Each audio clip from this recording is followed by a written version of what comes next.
Suite de la lecture du chapitre 13, à la page 112. Papa remit une bûche dans la cheminée, puis il prit un air mystérieux en soulevant son pull derrière pour retirer un objet de sa poche revolver. « Et voilà quelque chose qui va vous intéresser. Je le gardais pour la bonne bouche. » Il avait en main un petit carnet de cuir noir, vieux et usé, écorné au coin, dont la couverture était percée au milieu. « Je l'ai trouvé au grenier. Et ça, ajouta-t-il en désignant le trou, c'est le signe de reconnaissance, le signe qui m'assure que c'est le bon carnet. » « Le carnet de guerre de ton grand-père ?» Lui-même.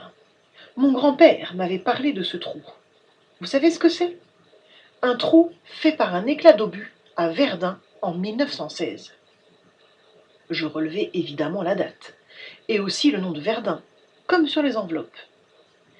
Mais les enveloppes ne portaient pas le nom de Louis, et je n'arrivais pas à croire que l'inscription en lettres de sang puisse concerner mon arrière-grand-père. Lui avait eu une vie longue et heureuse.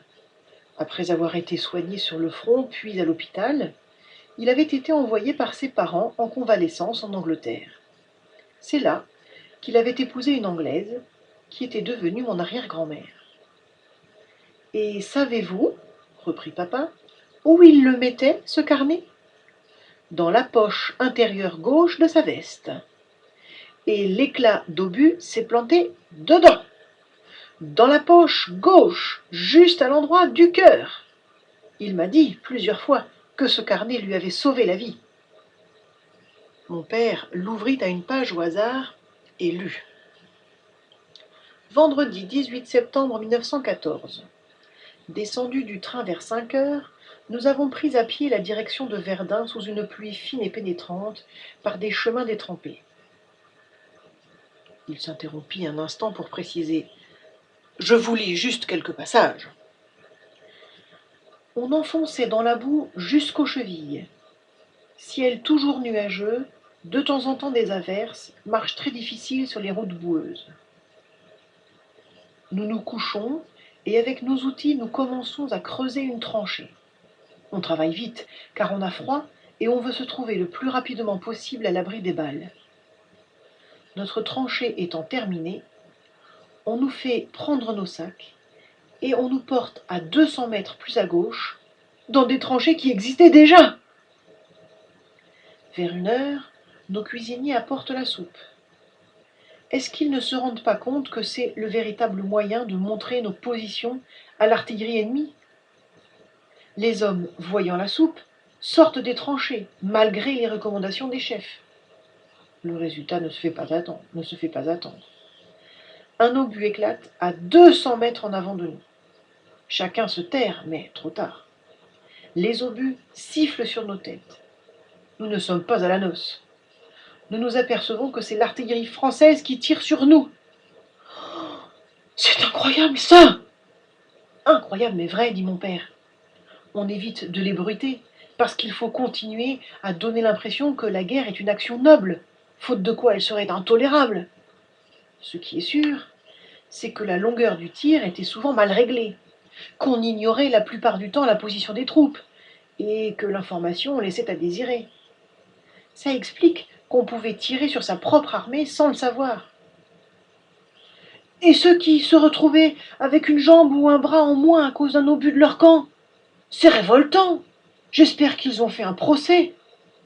Mon père rit. Un procès? Tu ne connais pas l'armée, surtout à cette époque. Du reste, même si quelqu'un est mort d'une balle tirée par un copain, il vaut mieux le taire. Rien ne le ressuscitera. Et les familles préfèrent penser qu'il est mort en héros plutôt qu'en victime. Je continue. Il fait nuit et un froid de loup, où l'on est fort mal. Je suis plié en 3 et ne puis bouger. Je ne sais comment je pourrai marcher quand il le faudra.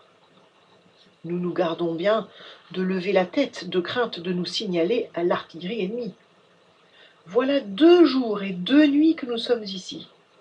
Nous relèvera-t-on ce soir? On ne nous a pas relevés. On nous a dit que les Allemands devaient nous attaquer dans la nuit. La consigne était de résister coûte que coûte, qu'il fallait, au besoin, mourir sur place. Nous tirerons le plus que nous pourrons, puis nous les recevrons à la baïonnette. Chacun est calme et attend. Je n'ai même pas d'émotion. Par contre, nous avons froid sous la rosée de la nuit. Par extraordinaire, le ciel est clair. Les obus se suivent, rapides, soulevant des trombes de fumée noire et de terre.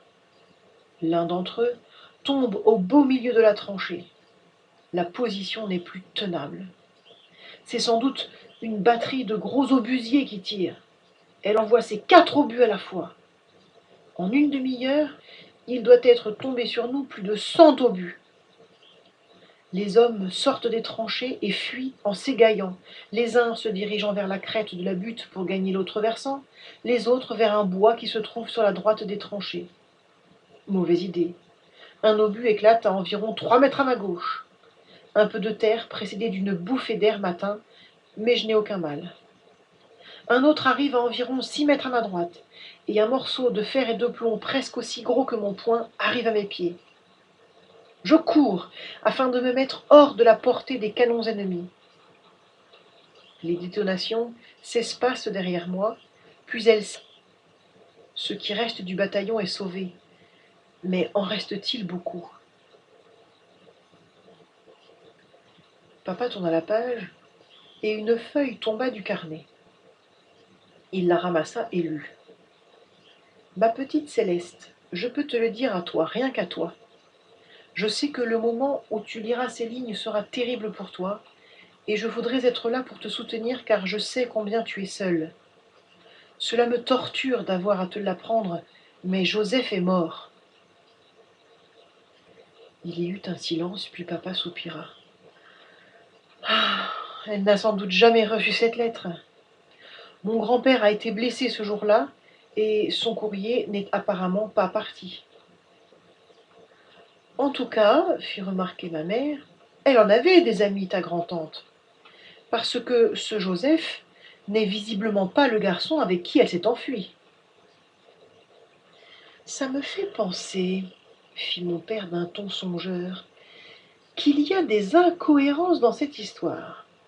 Il me paraît difficile de fuir avec un homme en pleine guerre, pour la simple raison que tous étaient mobilisés. Leur fuite n'a certainement pas eu lieu à cette date. Le gamin s'est trompé, ou alors c'est moi qui ne me rappelle pas bien. Le gamin ne s'était pas trompé, j'en avais la certitude. Si Louis écrivait en personne à Céleste à propos de la mort de Joseph, c'est qu'il y avait une raison. Et les courriers qui avaient été retournés par l'armée avec la mention décédé appartenaient bien à la jeune fille. Elle avait écrit à ce garçon plusieurs lettres, puisque 4 au moins étaient revenus. J'étais de plus en plus persuadée que l'homme qu'elle aimait était ce Joseph. Et pourtant, elle n'avait certainement pas pu partir avec lui. Les gémissements que j'entendais dataient-ils de la dramatique nouvelle de cette mort? Avait-elle fui par désespoir? Parce qu'elle aussi entendait la voix criant son nom dans la nuit? Mon père reprit la lettre, la relut plusieurs fois et décréta: Je parierais qu'il a été fusillé, ce Joseph. Pourquoi? Demandai-je avec une sorte de terreur. C'est vrai, dit maman d'un ton de reproche. Tu es quand même bizarre. Je croyais que c'étaient les femmes qui avaient des visions dans votre famille. Mon père se mit à rire. Des visions, tout de suite les grands mots. Disons juste la culture, mes chers amis. J'ai eu entre les mains des ouvrages concernant la Première Guerre. J'y ai vu des lettres. Eh bien, je peux vous le dire, jamais on annonçait une mort de cette façon. Sauf si elle n'était pas très honorable. C'est que pendant la guerre, on ne plaisantait pas. Une rébellion, une désertion, et pas peloton d'exécution, 10 balles dans le corps. Bon, j'ajoute que, traîtreusement, je ne vous ai pas lu. Ne crois pas ce qu'on te dira à ce sujet. Je ne comprends pas bien ce qui l'a poussé à faire ça, mais je sais que ce n'est pas par lâcheté. Fusillé. Joseph avait été fusillé. J'en étais atterrée. Et dans ma tête, j'entendis les cris de la nuit. Céleste! Céleste!